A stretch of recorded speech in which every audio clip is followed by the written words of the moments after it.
Not only will retaining your good clients allow you a more predictable income, but it also just means less time out there cold pitching and acquiring new freelance clients. And on top of that, the longer you write for a client, the quicker you can get work done for them. You just work more efficiently and even have time to take on additional clients and make more income. What does it actually take to build these strong relationships with clients and keep them for longer periods of time? In other words, what do clients look for in a freelance writer? And that's what I'm going to be answering in this video. By the end of this video, you'll not only feel confident that you're doing a good job and that your freelance client likes you enough to keep you on for the long term, but you're also going to feel like your bases are covered and you're doing what you need to do to ensure your income as a freelance writer. I'm Christine, the creator of paidcopywriter.com. I create freelance business tips for people who want to work from home, doing a job they love, which is writing. I share a lot about my own story about how I broke free from my 9-to-5 and became a full-time freelancer with no experience. If you want to learn copywriting, content writing, and freelance business tips for free, you're definitely going to want to subscribe to this channel. And below, you're going to find a link to my free LinkedIn guide. It'll tell you a little bit about how I use LinkedIn to build my freelance copywriting career from scratch. And I think you'll really enjoy that free download, so don't miss that. Client retention tip number 1 is going to be how you communicate with clients, how clear and how prompt you are in answering emails, your willingness to get on a call with them. Something I talk about a lot on this channel is how to feel confident getting on calls with freelance clients. It really is the difference between the writers who are not making enough to get by versus the full-time freelance writers who are earning 6-figure incomes from freelancing, is the ability to get on calls and be personable and build trust with your clients. Not only must you be willing to get on those face-to-face calls and start this open line of communication with clients, but also just the promptness of your emails. Did you do what you said you were going to do? When you got off the call, did you follow up with them with what they asked for? Or maybe it's a proposal or an invoice. When they asked you a question or reached out to you, did you respond within 24 hours? All of these things send little signals to the client that you are responsive or reliable and that they can trust you. Psychologically, we all look for consistency in our relationships, whether it's family, friends, or business. And when that consistency isn't there, or if it's wishy-washy, or you feel like you're pulling teeth to get a response from someone, it's just not a great way to start a relationship. Try to be as prompt and clear as you can in your communication with clients. If anything, over communicate if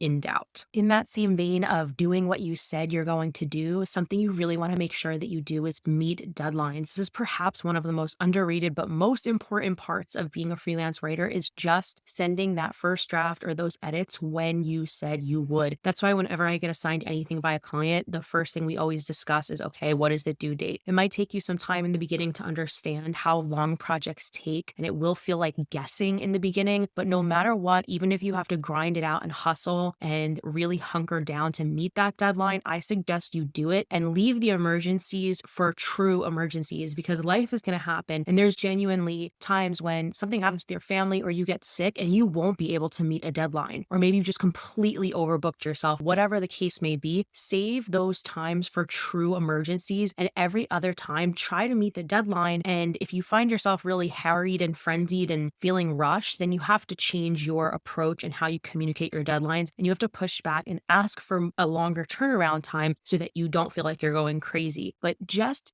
being the writer who delivers what they say they're going to deliver when they said they would do it puts you head and shoulders above a lot of freelancers who tend to be flaky. I think with the online world, we don't have as much accountability, and it is easy to just forget to send an email or forget to submit something. So set that tone in the beginning of the relationship. Be the writer that meets the deadlines, and you'd be shocked at how much this impresses clients. Client retention tip number 3 is to show appreciation and show hunger. When I say show appreciation, I just mean to show the enthusiasm, say thank you for thinking of me when it comes to this opportunity, when they do assign you work. Try to have a positive, upbeat tone when communicating with clients. You don't want to be groveling and like thanking them and worshiping them just because they gave you work, because you could come across as desperate and as someone who's maybe doesn't have that much going on. But you really do want to at least have a positive note in all of your emails saying, thanks so much, we'll get this back to you. just have an upbeat tone, because people want to know that whoever they're freelancing with and contracting the work to is appreciative and has a positive attitude. And the second part of that equation is showing that you're hungry, letting clients know that you want more work, you want more responsibility, and you are willing to put in a little bit extra to make them happy. And I know a lot of people talk about client boundaries and how to set them and how to make sure you're not getting walked all over, but there is a time and place where you do want to go above and beyond for your clients and show them that you care about their business and that you want more from them. So whether that's contributing ideas or sending them a relevant article or just kind of keeping in touch with them in that way that shows that you are dedicated and that you're hungry and that you want to grow in your freelance career, people will get on your side. They'll understand what your motivations are and they'll actually want to help you in reaching your goals. So if you tell them, hey, I'm a copywriter and I eventually want to write emails, or hey, I know I'm writing blogs for you, but my dream would be to,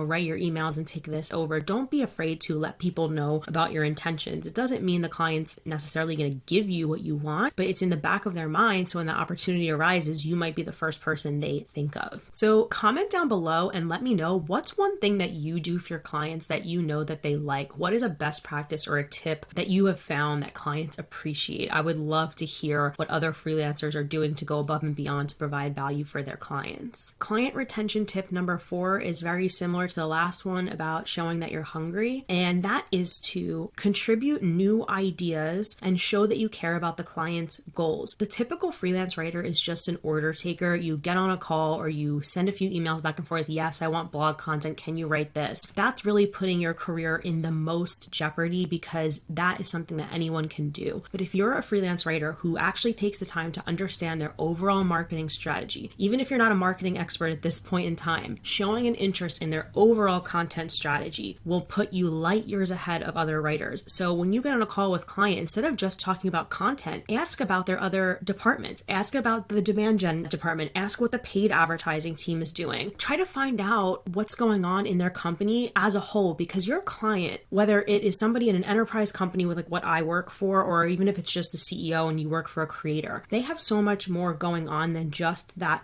one piece of content that they're assigning to you. What you're doing is contributing to a whole ecosystem of how they're trying to generate revenue and move their business forward. The more you ask those questions and show interest in their business as a whole, you really become a business partner, an asset, and not just a writer that creates this one piece of content for them. Contribute ideas, show them examples of what their competitors are doing, and share how you would do it for them. It doesn't mean they're going to take your suggestions every time, but that client will feel like you have their back and that you're looking out for them, that you care about their business, and that you are listening to industry trends. It's really how you step into the role of a consultant versus just a writer. For example, I had a client recently reach out to me and say, hey, we want to create thought leadership posts on LinkedIn. And he said, would you like to hop on a call? I said, sure, let's talk about it. Now, most writers would have come to this call probably and just said, okay, what are you looking for? I actually researched and took an hour out of my day to look at what all of their competitors were doing, give them advice and suggestions on what I think would be good for them. Of course, there was a huge learning period where I had to shut my mouth and listen to what he had in mind, but I really think he appreciated that I showed him examples of what I wanted to do and talked about what I had done for other clients. That's the difference between a writer that you just assign work to and a writer who's going to bring their own ideas to the table and help their content strategy. It really lightens the client's load because they already have so much on their plate. If you can make their job easier in any way, why wouldn't you? Client retention tip number 5 is draw boundaries, but always put customer service first. This is really hard for freelancers to understand because I think freelance writers tend to fall in the camp of having no boundaries, getting walked all over, or being really strict and rigid and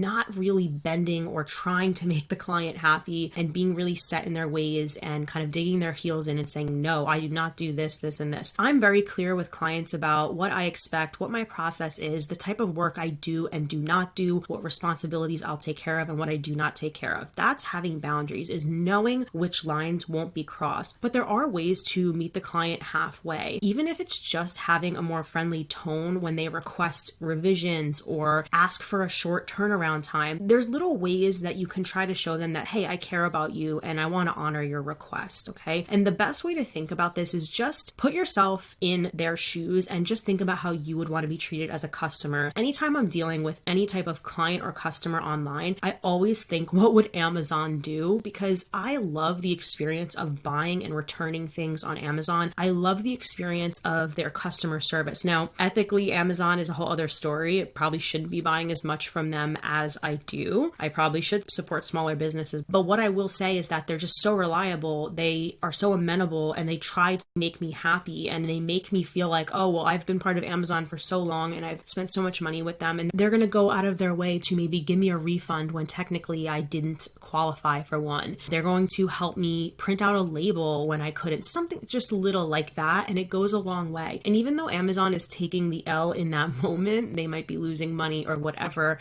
they know that long-term keeping me happy is going to ultimately benefit their bottom line. And I think we all have to take those approaches with our freelance business. It's like, yes, this request was kind of annoying, but I do want to make them happy. And I know that if I keep this client, I'll have this stable income. Let me just put my ego or my annoyance aside for the moment, do what they said, fulfill on what they asked for, and get over it, right? It's really hard because you have to determine when to take that approach, but also when to hold your boundaries firm. And that's something really personal. And it also comes with trial and error. Like I said, have your boundaries, know what you will and you won't do, but also keep customer service first and put yourself in the client's shoes. Now, on this subject of keeping clients happy, working with them long term, and creating a predictable, stable freelance income, you're definitely going to want to check out this video I created on retainer packages. Retainer packages are something that freelance writers talk about a lot. It's getting that set amount of work each month, and I refer to it as the steady paycheck version of freelance income. And in this video, I break down the pros and cons and show you real life tangible examples of how I structure my retainers and how you can get on Canva and create your own little retainer package. You can offer this new service and just recurring revenue in your freelance business. Definitely check out that video here and let me know what you think. I hope this helped. Bye.